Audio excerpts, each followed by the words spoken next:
You are listening to When Veins Meet Like Rivers. Katinniq, okizata, maadawaan. The podcast expanding on the meaning and behind-the-scenes creation of the exhibit by the same name, hosted by the Plug In ICA.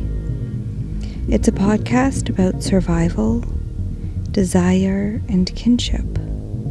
It's about the places where we crash and flow into each other.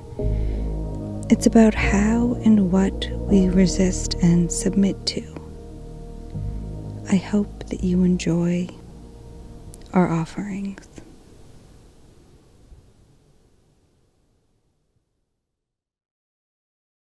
So we're here today with Kite, Dana Danger, myself, a katinniq, and joined with us today is Allison Yearwood.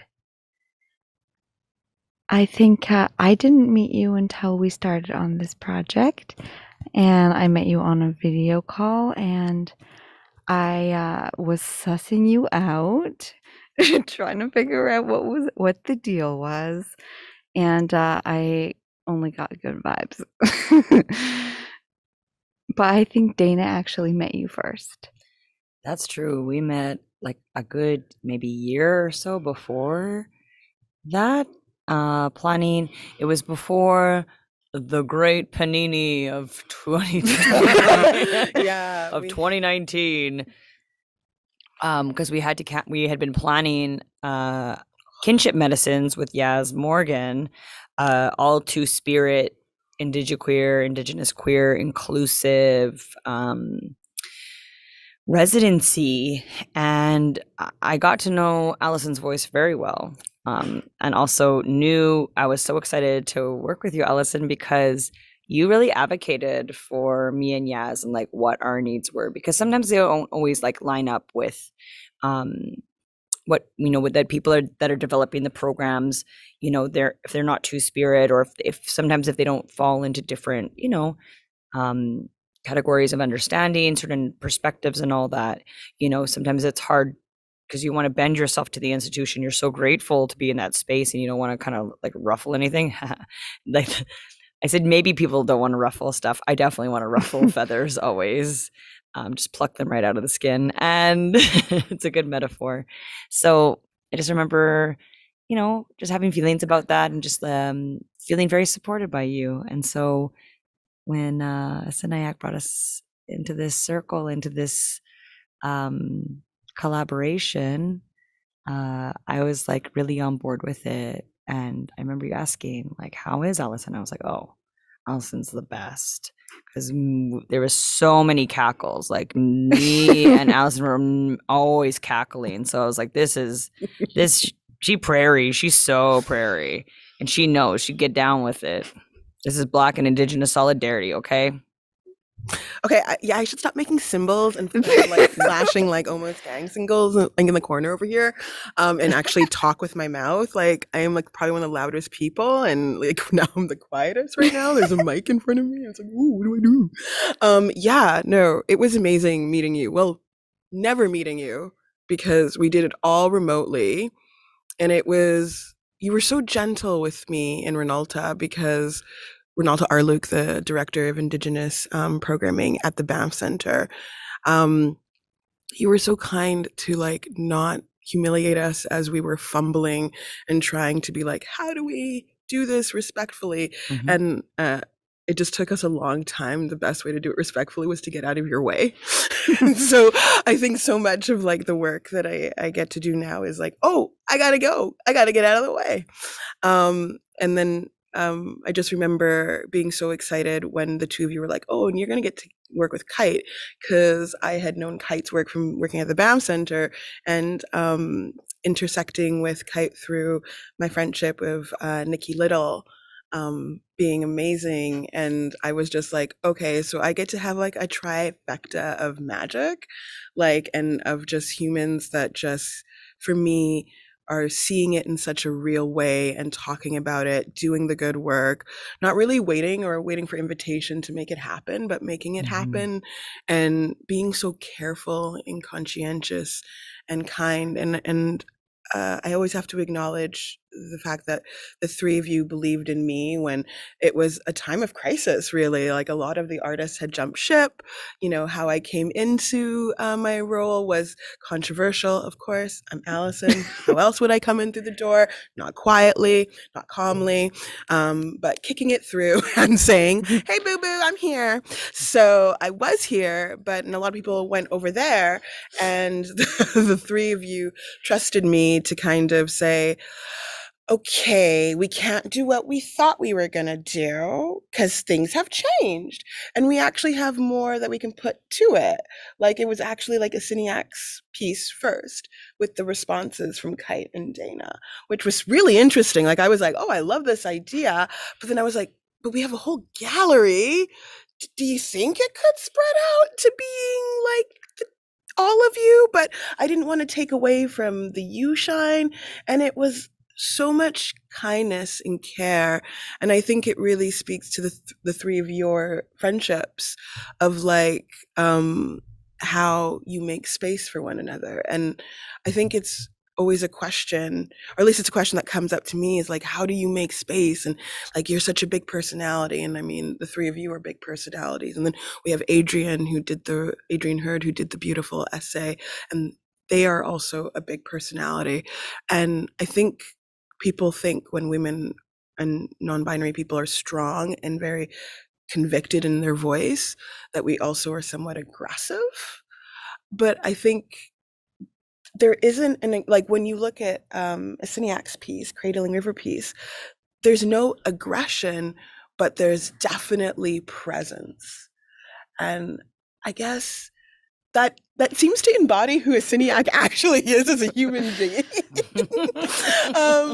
And I'm just, I guess I'll start with the first kind of like really query I wanted to really ask the three of you now that we're sitting like actually in a reflective moment, was how did this process feel for each of you? Because this process was not the process. For anyone who believes this is how art curation goes and how we put art on the walls, we did not do it any way that anyone I think is doing, is trying to do, is wanting to do, is writing about doing, or is educating us others in doing. So how do we feel as armchair linebackers on this right now? Like, how do we feel? Do we feel like it was a job done, or do we feel like we made a hill of a mess? I'll jump in first. I just wanted to, I was thinking, I was on the way here and this week, and I had to deal with a call from another museum, another institution, art place in the US. And it was like the whole time I've been working with you, Allison, with Plug In, and with the two other artists, I was working collaboratively on a sort of like evil twin of this project, which makes it so abundantly clear. It actually made it more clear the more we went through of how different this was, and actually how I was totally distrustful of this process at the beginning. I was like, I believe Dana. My friends met someone like they're in, but like I was like, there's no way. There's got to be some like catch to like care. Like, you know, like, because we're very used to there is always a catch, and there's some trade-off, or there's some place where the buck stops, or where care ends. And so I kept like waiting for that to happen, not because of you, but just because of like the way that the art world is run. And so when I was on the way here, I was arguing with another institution about paying an invoice. I was arguing with them about just like paying accommodations. I was feeling used as like an Indigenous woman, and I felt like betrayed that I brought in like a queer elder to a project, and I was like, and the whole time I was like, I'm used to being treated poorly by institutions, and I always expect, and the work is sometimes about the failure of institution, and so much of my work is about the failure of institution, and it's so helpful. And maybe like you're just like spoiling us too much, because now we're gonna like actually expect respect and in the future. Because I mean, for real though, because I was listening to these other people talk to me, and I was like, no, like I deserve like kind of basic respect, and beyond that, I deserve like care. And I think that you know, I was like, I can't believe it takes. I don't want to think that it's like a racial thing, that because you understand what we have to deal with, that you can come and meet those needs. I hope that other people can also do that. But I haven't really seen that very often. The only time, like, it's really, that's what's awesome about Winnipeg too, is that it's full of like people who, like, I don't know, I'm not from Winnipeg, so maybe I have a nice sweet version of it in my mind, but it's full of my friends who are like sweet, giving, caring, like people. And it's kind of mind blowing actually, because, you know, spending time in New York and LA, there's like zero care, only taking from institutions. So yeah, that was my whole spiel. So I wanted to thank you so much for how much you've helped me. Dana or Katinniq? Well, that was like even at the bar when we were talking about that, like it was kind of like one of those pinch me, I'm dreaming moments, because you're like, because I remember you asking, you're like, this is so opposite of like what I'm dealing with. Like, how is this even real? You know, to be supported in this way. I feel like, you know, like we've been doing this through a pandemic. We've been doing this through a pandemic, okay, which is wild. And I know that we've had fluctuating capacities and all of that, and yet, and you know, there's times when the communication was good, and you know, and deadlines have passed, and things have been wild in that way, but yet, it's taught me so, at the very least, it's taught me so much about how I actually want to like work with others, and like what that expectation actually is, and like how to come correct in those ways. And it's just so nice to be able to try out these different models, and to be so, you know, even if things, you know, didn't quite align in the ways that we had hoped, or things like that, that I you know, which I don't actually, you know, I just want to acknowledge that, because you just never know. It's all the stuff that's unspoken that we're still processing it because we're still in it. But just like, okay, wow, this is what I would have done different. But damn, I've never had this possibility to even experience this. That I was like, this is what I would love to do, to be so taken care of and to be so trusted, even though, you know, like I was saying, this is like such a milestone for me. I really always wanted to get into Plug In. And then I was always thinking, I'm like, oh, I should have done it this way, or I could have done it this way, or these sort of things. But the care to fumble through that, to not always have my shit together, and to like understand, to not be judged so harshly on that, to be held, to be carried, but then also to be talked to when it, like, you know, when I needed to speak up, or when I needed to clarify things, or when I needed to communicate, and to be held in that. That's what collaboration is. And like really good collaborations, you should be able to, you know, speak to that truth. And then you really got to examine that if it doesn't feel as possible, not in a bad way, like that you should be doing something elsewhere, but just to notice that when it comes up. And I've noticed that. I'm like, wow, okay, this is when I could have shown up in a different way, and perhaps this is how I would like to do things. But so nice to be able to think that, rather than just like living through that anxiety of like not being good enough for the institution, and just to be accepted of like where you're at, and that where you're at is also like phenomenal. Yeah, I feel that a lot too, because of course, like when we were kind of starting this process in the summer, it was like a very difficult time to exist. And whenever like we were like at capacity, there was so much trust that even if we could only reach out and speak to Allison every once in a while, there was so much trust that everything would happen. And even up until this moment, like it's like Kite said, like you kind of wonder sometimes, like when will the care run out, when will the trust stop? And it's just like it hasn't, and now I don't feel like it will. took a while. I got there. I'm like, oh, this is like, this trust is here.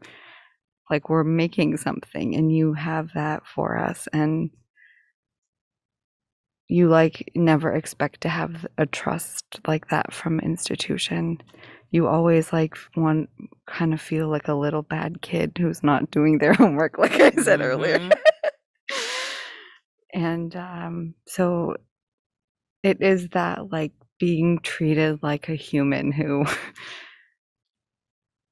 has feelings and can meet capacity, and there can be like a period, like a space of grace for that understanding. And that's the biggest gift of this exhibition.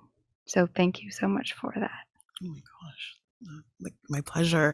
No, really, it was, because there was like a considerable amount of silence, and I know it was anxiety inducing for, I would want to say that the traditionals around me who are like, well, this isn't here and this isn't like this. And so much of, I feel like, the labor of people who are racialized and working in galleries is our code switching, because we're constantly having to like be like, we're back with our crew, but we're in front of now the white booze. And it's, you know, you've got to think about things like pet to threat. And it's all about not wanting to be someone's novelty. And for me, when all of you speak about the amount of care that you were provided with, for me, it was like, well, it was protection, because I didn't want there to be tokenistic ideas about the work we were creating.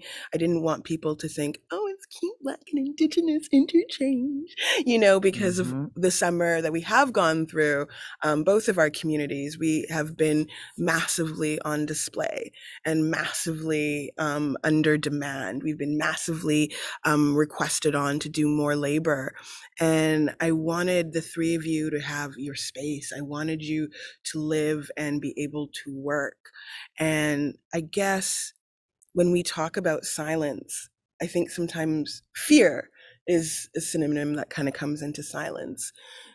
And I wonder, because we were so silent in so much of our creation, how do you think we acknowledged the fear? Or how do you think we, because the fear is not present in the work, it is not. So I'm curious to hear the three other perspectives here on, like, how did you mitigate the fear, or how did you almost turn it into trust? Because all of you do not know me. You know each other more than you know me. You knew that I was moving from BAM Center institution into Plug In institution. And I guess it was kind of, how did you trust a Black woman who could have been another cog in the wheel to be actually a sister from a different mister? Because I think this is like kind of what Canada wants to know, is like, how are the Indigenous and the Black folk, you know, stolen people on stolen land? How are we going to further these narratives? Because we want to hold each other up, but we don't want to take each other over. And I think we did that. I think so. I think, like, the second that, first of all, because, like, we were introduced in a way that was like someone else kind of brought me in, and so I was just expecting that you wouldn't want to work with me. So the second that I like asked you, I was like, well, do you want my artwork here? And you were like, yes. I was like, oh, okay. And then I was like, do any of my friends know you? And Dana knew you, and like, you work with Dana, and yes, it's like, you know, and like, they only had good things to say. So it's like, as soon as your kin say like thumbs up, it's like, okay, Yep, I fucks with you. yeah, it's the vouch, because that's what it was. Like, I was like so excited when I was asked that, because that was like I have like that direct experience where I felt so held, even though me and Allison only ever really talked on the phone. You know, I'd be walking home and be asking these things like about the title, about this, about that. And I remember having to state, you know, being like, I'm really uncomfortable with how we're naming this, or how like we want to be perceived and identified, you know, and then for Allison to hear me, that was when I was like, okay, you're listening, and you're gonna, you know, and you're gonna carry that, even though I know that's hard to do when you're like in a place of discomfort, and it's not like it's bad thing. It's just like when you actually need to have your truth heard, does the other person hear it and then respect it and actually hold it, instead of being like, I hear what you're saying, but we're just going to go with this instead, and that's not what happened. And that's why I was like full steam ahead. Like, we're actually able to talk about our yeses. We're able to talk about our yeses, not just our nos. It's like, for me, it's like when you can talk about your yeses, that's the thing. And then I was like, it was easy for me to give that vouch. I knew, especially because of like the position that you were in. Also, Allison, I knew that you did have a lot more to say than you know what I mean? Because it like then you know what I mean? It's like king shit. So it's like you're on the you know what I mean? So from what I understood, like all of the directors from Plug In like have a lot of like power in that way to be able to say yes or no. And so then I was like, okay, if that's how hard you rode for me, then like I feel very good about how this ride is going to go from here. And I could say that with confidence to both of you, without a doubt, that we can trust this person, And I think going through this process, I would say that one of your superpowers is listening. You're so good at listening and hearing and acting on it. Like your listening turns into actions that are like, and that's what you trust someone on. It's their actions, right? And throughout this process, your actions have been there to only grow more trust. And that's how, like, through this process, how, like, I guess any fear has been completely demolished and conquered. And yeah, that's definitely that's it. Yeah, I guess I'm curious to know, like, because like the power you speak to, Dana, I guess I want to know, like, how do I use the influence and then shake it up? Because, right, like, we don't want this to be, oh, that was a great experience 10 years ago. Hey, remember when we did that one show and it was so good and it was so caring, and we never ever did anything close to that ever again, and no one ever tried to replicate it ever again. How do you think we can offer the ways in like that for folks? I'm very into publications and like I love methodology, and I think that in I've looked at arts methodologies a lot, and I would love to see I've seen it in other organizations, like in film, being like, okay, these are our protocols, these are like the bottom line. And we've seen it around money, with CARFAC, but I don't think we've seen it around like the way we turn listening into action, the way curators can do that. And like, I think it'd be great if these long conversations, if maybe somebody would write about what happened here, like. And I love like charts and like really simplified graphics. Be like, it's like not even, because what you're doing here and what transpired isn't that complicated. It's a series of values that are translated into protocols, and that that you have a bottom line way you're going to treat people, and then things are going to go a certain way, and it's a framework of decision making. And like there's a lot of curators out there in the world, and even facilitators, or just event facilitators, that could do with a nice slow walkthrough of what that actually means in practice, especially at an extreme moment in trying to do events and trying to produce anything. So. Thank you. I'm wondering if I can ask a follow-up. Do you think that the trust that you were provided affected the work in any significant way? Or do you think that you stayed pretty, like, no, not really? Or do you think the ability to have your voice heard and to be held, do you think that it created a more vulnerable piece a more intimate piece? Do you feel like folks got a little bit more extra sauce on it because you were able to kind of feel like I can give a little bit extra?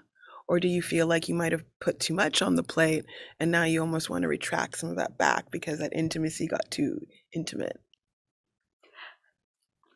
I think that that's a really hard one to know, but I think that I'm really happy with the work that I made. It's epic. It is. And I think that it was definitely possible because of the circumstances. Like, I think that like being rushed or not trusted changes things. To what degree, I think is so hard to say, but I just know that I was able to like walk into the space, say what I was imagining, have if there was any worries or anything, have them said to me. And I don't know, it was just like, I think like one of the things I believe is that working with people doesn't have to be hard. Like, I've been in working situations where you're like not yelling, but like, you know, like clearly not having a good time. And I've said to people like, you know, like it doesn't have to be hard. You can you cannot make it hard. And I felt like that's one of the things that I feel like when like things, when relationships get like really fraught and when like egos kind of like start colliding, to me, okay, I think I have it. So to me, it's like that's what can like really like ruin a work for me. It's like when there's all this like ugly tension going on in the making of it, that like changes the energy of the work. And I think that like having trust, to me, I don't know if it makes the work more vulnerable, but it doesn't put all this negative tension and energy into it. That's how I would say there was a difference in that creation wise. Yeah, because a lot of the stuff that came out in my work was very much like in the moment, maybe mere weeks, like a few days before. I was literally mixing to the day, like the sound, the experience. But that was what was so important about it, is it had to be something that I was actually feeling and experiencing, and that I knew that I was going to take this journey and it was going to be hard. But I'm so grateful now because I have all of these memories and visuals and sounds and with actual kin, and going back to those spaces and trying to map out like two-spirit ways in which we love each other really is always what my work comes down to, is just trying to show kin that there is that there are visuals for us, there's ways that our stories are important, even if they're, how do we visibilize those, you know, the trust and the respect, and thinking about like working based off of your piece, and then even like our collaboration as Sinayak, like bounding it from there of of how I carry that wherever I go. And that's why I really wanted to record sound and all that, because I could have done something else, but this was just like a leap where I wanted to really try to do something that was completely out of my comfort zone.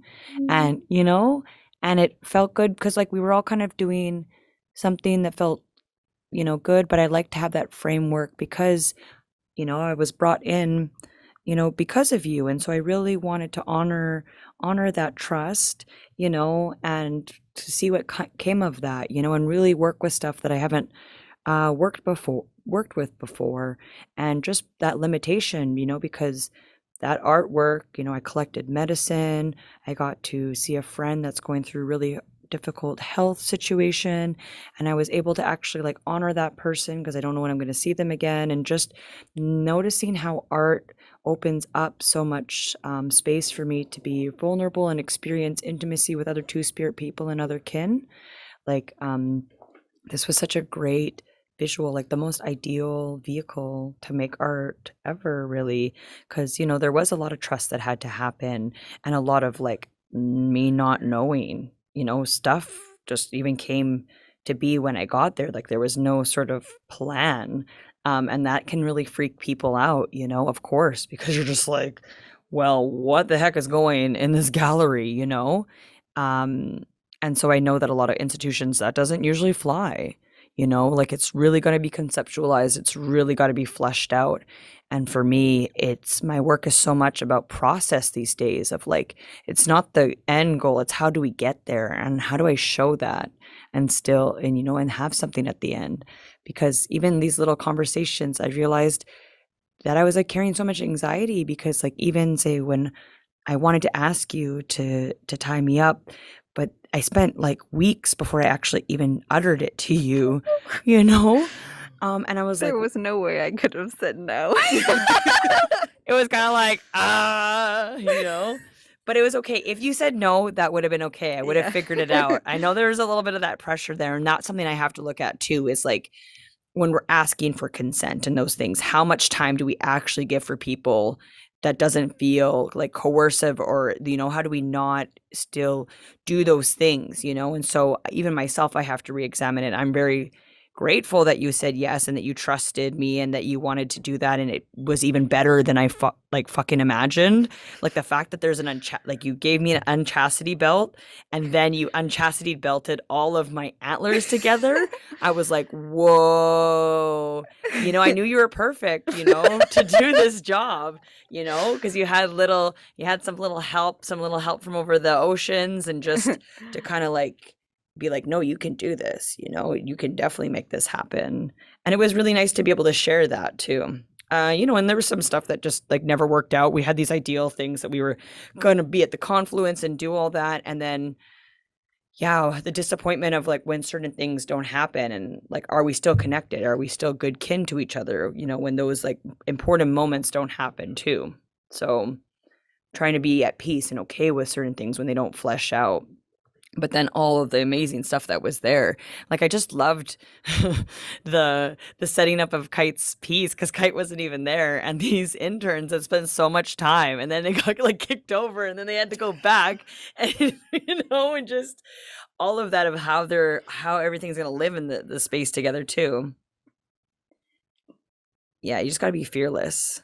Really, you just have. It's like just trusting your gut. This exhibition really taught me that. Yeah. And that when I actually spoke up, there was support. There was like, you know, there was guidance if that couldn't happen. It wasn't like a hard no, or I didn't feel any shame about not being able to come correct in the ways that I always wanted to too. You know? Yeah, I think that was one of the big things of the trust, was like, because it was a really hard time. I'm like a perfectionist, and I like want to always come correct, and it's like sometimes you just can't. And like in this situation, I felt no shame when I couldn't come like exactly the way that I would always want myself to, and it like really was able to give me the room to like be like, okay, I don't have to freak out.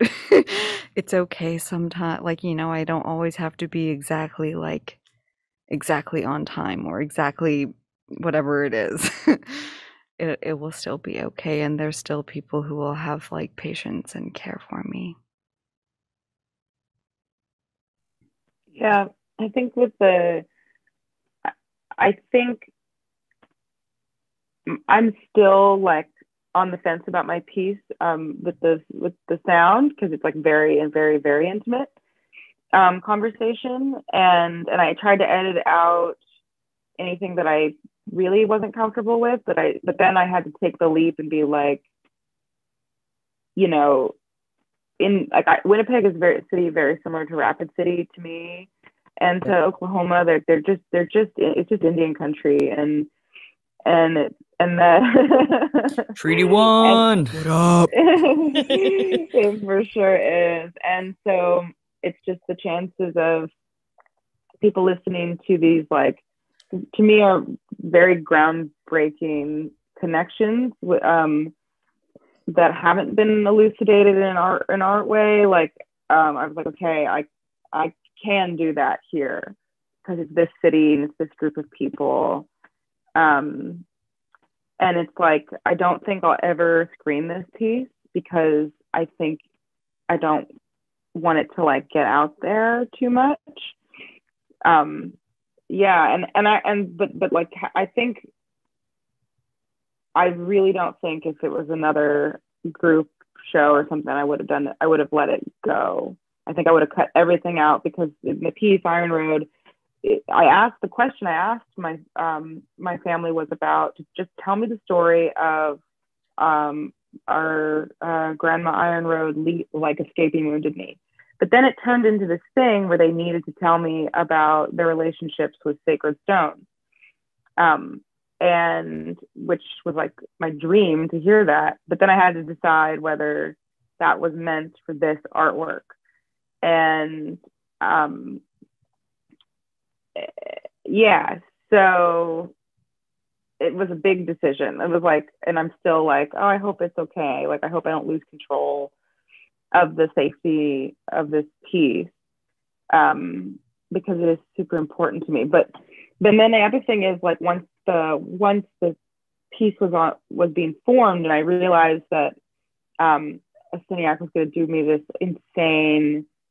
insanely beautiful help and get these stones, which I know was like a simple thing for you, maybe because you're like, oh, I'm surrounded by rocks, the beach, but like that's like a huge difference in the piece. It's like goes from being anonymous rocks to like intimate rocks, and then it's all of our placemaking like incarnate. It's crazy. But once that happened, I was like, oh, and the piece existed. So I've made like 4 more versions since then. I said, can't stop making rock sculptures now, because I'm like, this is like a thing. Like, this is like, it's alive. It's got, I always say this about pieces that are like work. They're like, it's got legs. Like it's going. But it like, yeah. But it, and it's amazing because I hadn't seen it in person till like the other day, and seeing it in person, it's like, you all took so much more care with the piece than I would have ever in a million years. I'm not a detail-oriented person. I did a version of this, and I did a version of this in New York, like a really quick one. And what I did was I dumped the rocks on the floor and like slid them into place. Like I lined them up with cardboard, and just like literally I did it in like 15 minutes. It was insane, and it looks ridiculous in comparison in person. But anyway, yeah. But seeing it well cared for, and yeah, those are my like kind of the decision making forks I had reached in terms of trust. It was a pleasure to get you those stones. I got you like 2 big like ice cream buckets full, and I had no idea of how many we would need, and we needed like just like the top ones. Bronwyn and Mackenzie have a great memory of installing your stones on the floor. They now have a skill set of how to put pebbles into amazing, intricate sculpture pieces. So thank you for helping them have that skill. With tweezers, like they were so delicate. They were like on their knees, like we had to get them cushions because they were like just hunched over, like just carefully placing, and like they would be like, Allison, can you just get Kite to look at like what we're doing and make sure that she's comfortable? And I'm like, okay, like, and it was literally like iPhone pictures over like their heads being like, okay, Kite, is this all right? And it's like, yeah, cool. And it was just, yeah. And yeah, I remember the heartbreak when a cord went through. Oh my God. That was so funny though, because like we went through and I like, one of the preps fixed it. And I like looked at it and I was like, no. So I was like, I went to the interns. I'm like, you guys have to fix it. Seriously. And then the prep's like, what? It's fine. I'm like, no. Once you see how I'm like all the care, you can just see like all the care, and then this kind of like it just, you know what I mean? That's what, and I was like, no. So true. It's so true. And I'm glad, Dana, that you brought up what was left kind of off the show and like what didn't make it to bear, because there were other activities and other pieces that we talked about, we showed intention towards. And I think it kind of connects to what Kite was saying about like how much we hold back, how much we share, because so I feel like so much went out into that show, but I'm not sure how much the audience receives of that. And I guess I'd love to hear from the three of you is like, what do you want that viewer to kind of feel in being held in your piece and being suspended? Because I will tell you, when people, like the audience would work through the two gallery spaces, if they started with a Cineax piece and went into Kite and Dana's space, sometimes they would bounce back because it was so intense from what was happening in your spaces. And they would like literally go and stand in a Cineax space and be like, okay. And it was almost like they had to have like another attempt in. But if they came through your spaces first and then ended up in a Cineax piece, you could feel like they were almost like confrontational coming out of your spaces and then coming in, like allowing kind of a Cineax piece, for lack of a better word, cradle them and wash them kind of through. And there was just this beautiful continuity, and you could see like how folks were like and having like these very visceral moments with these when you kind of look at it from a faraway viewpoint, you think very disparate pieces, but when you get into them and you have the intimacy of the sound and the intimacy of the smells, and even with Kite and Dana's piece, your room is literally hot. It's a warmer room physically. Mm-hmm. So there's this kind of like submission to taking off your clothes in the space, because now we're in wintertime. Yes. It's like you kind of peel off and you see a Cineac appear on the screen and you're like, wait a minute, that person's wearing the piece from the other room.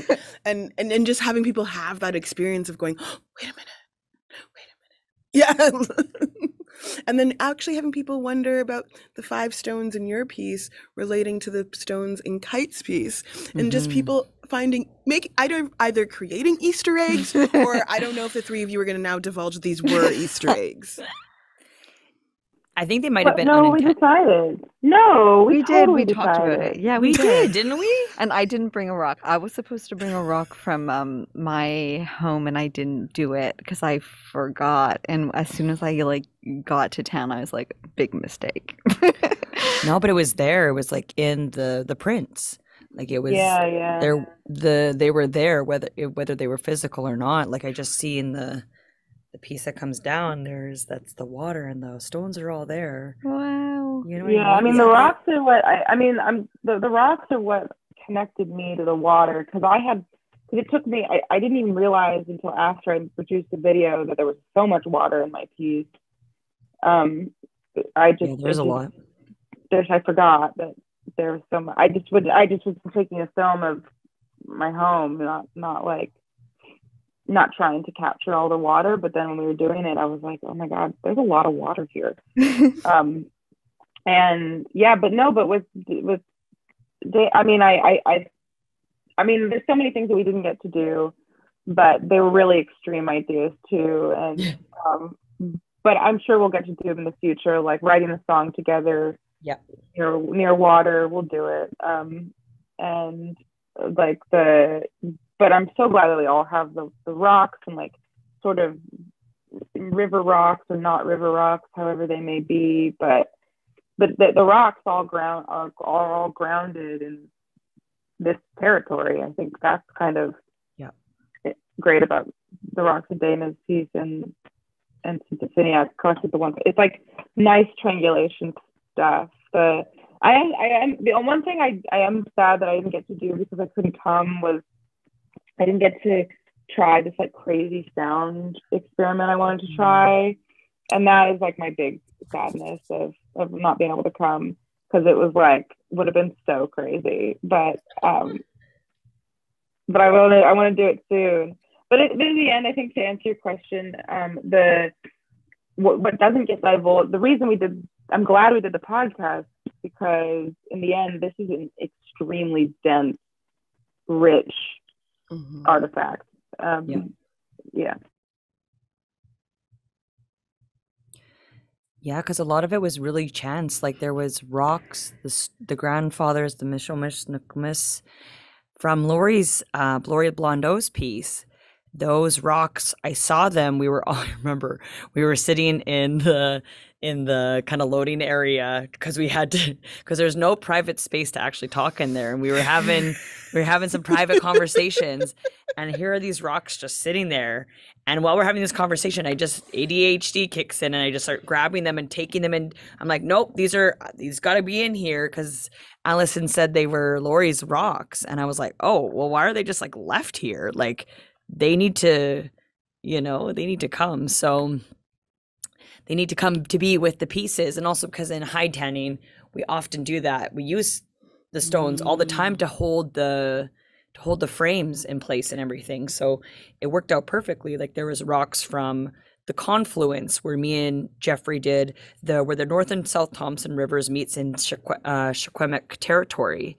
Because Jeffrey McNeil Seymour is from there, and we did a performance for two spirit man and woman do a performance for the salmon. So we did a ceremony for them to bring them back into the rivers. So I was able to visit that place, went to other water all the way off the highway in West Vancouver and stuff like that, and was able to get rocks from there. Like one that actually poked me in the butt, and it was like so nice and smooth. So I just took it with me.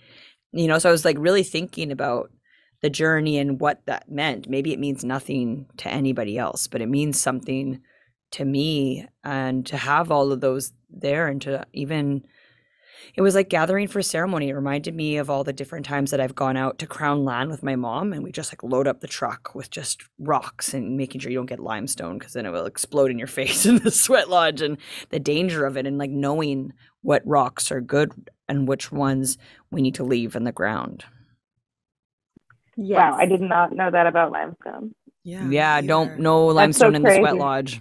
That's so crazy because the other rock piece I just made, it's only made of Texas limestone, and it's like a brutal. So this is like a delicate like gift of story.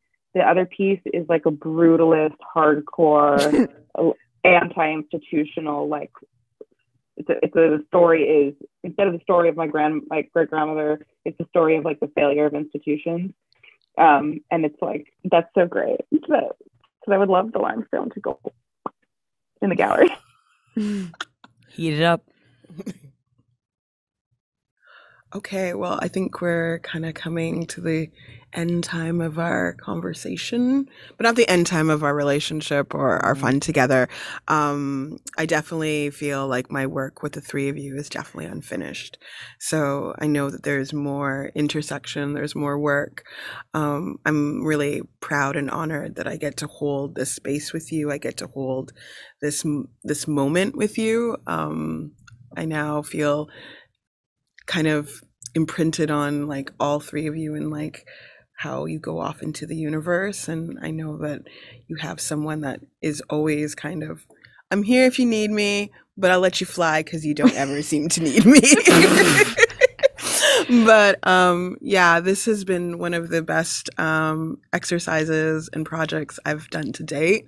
I'm really happy that I got to do it with the three of you. This is a comma, not a period. And I really hope that the audience really understands that you can break the mold without breaking the person. So I think with that, I'd like to thank Scott from Collective Broadcast for holding us and doing all the back and behind the scene things, because what we should always remember is the person you see and hear has a team behind them. So take care. Bye-bye. Thank you so much for having us, and thank you to my friends for going on this journey with me. And yep. Gitchy McWitch, thank you everyone for holding each other and ourselves together. Well, to love you all, this has been the best. It's really it's been the best experience in the worst circumstances. So that's pretty amazing to me. So thank you all. Bye. When Veins Meet Like Rivers is hosted and recorded by Katinniq, Dana Danger, and Kite. Additional guests on this episode include Allison Yearwood. Our intro and outro song is an original score produced by Kite. Podcast art by Katinniq. This podcast is presented by Plug In Institute of Contemporary Art. You can find a link to the Plug In website in our show notes. We are produced by Collective Broadcast Co., an artist-run collective specializing in tech and live stream solutions. You can find the link to their website in our show notes. Special thanks to Julie Negum for giving us access to the Abijijiwan New Media Lab at University of Winnipeg. This episode is supported by Plug In ICA's generous donors, including the Directors Circle, Canada Council for the Arts, the Manitoba Arts Council, the Winnipeg Arts Council, and MB 150. It's a great day to be Indigenous. Bama peace.